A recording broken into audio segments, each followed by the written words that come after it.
Hello, and welcome to our Wednesday live stream that is now on Friday.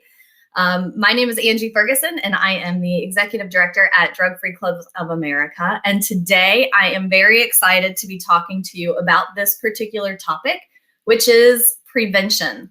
So I know prevention at times can seem like a very stuffy sort of topic or something that isn't very relatable, but the reality is the role of prevention is critical, and it's why I'm passionate about it and why I have spent my adult life engaging in prevention and trying to do it as best as we could. Because here's what happens.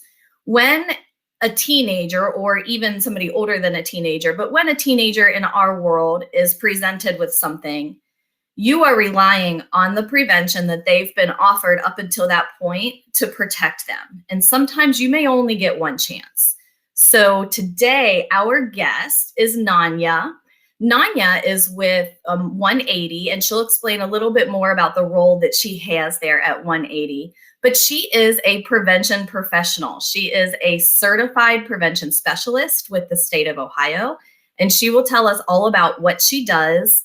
And really, as parents, as school coordinators, even as teenagers, it's important to know what type of prevention serves you best. So I'll take a second here to welcome Nonya. Hello, welcome. Good morning. Hello, how are you today? I'm well, thank you. Good. Thank you for asking me to speak. I'm always happy to talk about prevention. Yeah, and we are so happy to have you because this is something that obviously I am very engaged with and have looked over the years, 15 years of doing this, just looking at what works, what doesn't work, and tweaking our program as we went just to make sure that we're doing everything we can, because sincerely, you may only get one chance for that effect. So it's a very dire moment at times. So maybe could we just start off, you tell us a little bit about what it is that you do at 180? Sure. So I kind of explain it like this. I work at 180, but I actually work for our community coalitions here in our county. And they are volunteer groups that focus very specifically on reducing substance use among youth. That's their whole reason for being. And they do that in a way that seems counterproductive sometimes, because it's not necessarily working with an individual. It's really looking at the environment.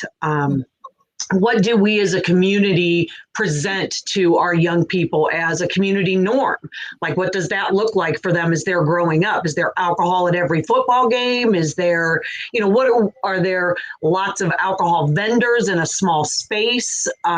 That's really a hazard for larger cities. So we do that looking at the environment. So what we do is environmental prevention. Okay. So how do you do that? Is it just merely taking a look at the ratio of people to available substance sources, or what are some of the actual tasks or things that the coalition does to accomplish that? Sure. So mainly it's about assets, protective factors. What can we do as a community to give our youth every available protective factor that we can? And that goes a large range of things. That can be use of time. Do they have enough things to keep them busy, or is it just about school sports? And if you're not in school sports, there's nothing else. Like, what are the other things that we can provide to young people in our community to help them stay engaged? But not just them. It's also about, what are the adults doing in the community? Are there good opportunities for adult role modeling? Excuse me. Are there good opportunities for our young people to be engaged with, city officials? Can they go present at the city council meeting? Can they go present at the school board? Can we get our kids involved in the community in a way that gives them that sense of, this is where I live and this is what I can do to contribute to it? So what do we provide for them in pathways to build protective factors? Okay, so speaking of those protective factors, that is something that we focus on a lot here at Drug Free Clubs is how can we hit those 40 protective factors? How many of those can we hit? You know, it's like gathering as much as you can.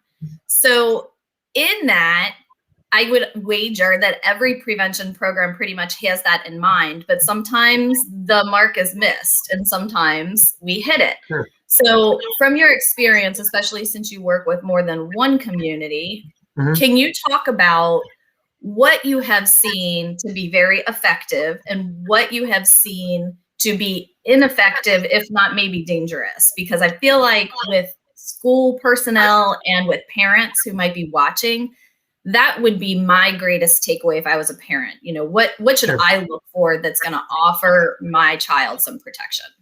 Sure. So from a personal standpoint, I struggled with substance use for decades. Was really challenged to keep my family together, keep myself healthy, and to, have a meaningful, productive life. I spent time on the streets. It was a real challenge, and being able to be in prevention now and to provide, hopefully, those opportunities for some protective factors for somebody else is really important. So what I can say is I remember as a young person being in the assemblies where the person would come in and tell their story about how horrible it was. And, I remember the commercials, this is your brain on drugs, and, all those things that we thought were good ideas, right? Like that we were having those conversations, which is good because that is part of a protective factor. Are there people that are interested in your life and talk to you about these substances? That is part of it. But what we've learned is that scare tactics don't work. Out of a school full of kids, if you bring somebody in that tells their horrific story, there's a few people in the audience that are going to go, okay, I'm not even going to try that. I'm going nowhere near it. But there's also a larger number of kids that go, oh, well, that wouldn't be me. I would never let it get that bad. That'll never happen to me.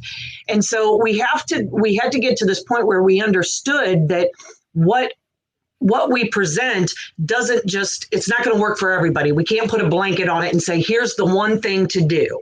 Right. I had a colleague that used to say, there is no silver bullet, there's silver buckshot. And so what works best? What works best is lots of things coming together. Good community partnerships, good partnerships with the school, good engagement with use of time. All these things become a part of it. And I think one of the things that Drug Free Clubs does very well is that it's an engagement with the business sector. It's an engagement with the parent sector. It's an engagement with the school sector. And those are what works well. We can't take just one thing and throw it out there and go, okay, we did prevention. Right. No, prevention's ongoing. It's inclusive. It has to be moved forward consistently in lots of different ways. Yeah, I know that our founders, when they very first came up with this strategy, I don't know if you know our founding story, but it was basically some firefighters that were just frustrated with what they were witnessing every day on their runs. And really what they realized was that whatever was being done out there to stop substance use disorder in the first place was not working. Or if something was working, it was not widespread enough. So that's when they realized, okay, we can't do a one-shot type thing. It can't be one speaker. It needs to be something that is front of mind on a Friday or Saturday night when a teenager is offered something, or when a prescription is offered to a teenager, or even to some adults, and it's just weighing, how much do I take? What do I not take? Is this safe? Is it not? So what you're saying about being ongoing and all-inclusive is really one of the driving factors that we have in trying to get community, school, and family all into the same mission, but also being driven by the peers themselves, the teens themselves to design the elements. So that's one of our foundational things. Sure. Can you tell me if I am in a school and I am doing some prevention, whether or not they have drug-free clubs. Can you tell me really what are the best resources? Where's the best places to go to know if what I'm about to introduce is good or not? Sure. So prevention in the schools, there are definitely evidence-based programs that you can look up. There's a national Anti-Drug Coalitions of America, CADCA, is a great resource. It's a national resource. You can get on there and find programs that work or people to talk to about where to find good programming. In the state of Ohio, we have a Prevention Action Alliance, which operates out of Columbus and provides that prevention information throughout the state. Mm-hmm. So there's usually a hub. It's interesting that they're not very well known. Prevention in healthcare is very well known, right? You go in for your preventative visit, right. Like everybody talks about that. But there's not a good space a lot of times to really find out where good environmental prevention is. And so it may take a little bit of digging. First thing I would say is that to look and see if there's a community coalition in your area, because they very much work in the background. You don't always know much about them. They're providing education. They're providing supports in the schools and for other programs, making sure that other programs are there for young people. So it can be a bit of a challenge, but it just takes a little bit of digging. And I definitely would encourage people to make sure they look at those evidence-based programs. There's a lot of ideas out there, but making sure that you have something that's truly evidence-based is a really good idea. And I think the other thing, just very quickly before I know we won't have much more time, I think it's really important that we stop thinking of prevention in just one substance. The idea that good prevention is going to provide assets before a young person ever picks up in the first place. That's the whole idea. So we're not preventing opiates. We're not preventing alcohol. We're not preventing marijuana. We're preventing all risky decisions because there is no gateway anymore. Everything's a gateway, right? It's risky behaviors when it comes to abstinence, when we're talking about sex. It comes to risky behaviors as far as high intense, what's the word I'm looking for? Sports where you can get hurt, risky behaviors in general. So there's lots of things that fall into that category, and good prevention takes care of all of it. Right. Yeah. So it's really about the belief set and the decision-making practice itself, which is a big part of the education campaign that we have. And I want to touch on a little bit with the evidence-based practices, because one of the frustrations that we've run into at drug-free clubs, well, there's two things really. One is that registry that you mentioned, they do not evaluate any current programs anymore. So they've got an amazing list of programs, but they've been defunct in their evaluation process for years. Yes. So there are not newer programs. Like, we're 15 years old, but we just started doing our metrics about 5 years ago. And it has not been available in that time. So I would add maybe that in looking for an evidence-based practice, I completely agree, which is why we do our own metrics, our own surveys, and we give to every school surveys and information about their particular chapter. And then we also can drill it down by state and by the club as a whole. So not just looking on those lists, but also looking at programs and how they evaluate themselves. True. Are they willing to turn the mirror around and say, all right, what's working and what is not working? So just like we had some researchers recently conclude some information about drug-free clubs and its ties to behavioral science and the way that it's founded in the theory of change. And so, that's a whole nother conversation about evidence-based stuff. But I just want to add that since that list, there's no possibility of adding new programs to that list. So when you talk to your community coalition, if they say, oh, we're doing X, Y, and Z, don't discredit it maybe just because it's not on that list, because that list is no longer adding new programs to it. Is that your experience also? Oh, absolutely. Absolutely. And I think that, we can talk about best practices. And you mentioned one of them specifically, and that was that peer-to-peer You're not going to find that on an evidence-based list. You're going to see that in one of our coalitions. Their youth group has been able to, the high school students go into the middle school and talk about vaping, provide vaping facts. And so it's really, that's just one area of it. And again, you won't see it on an evidence-based list. You're not going to see community education sessions on there either, but they're hugely important, you know? So absolutely. Right.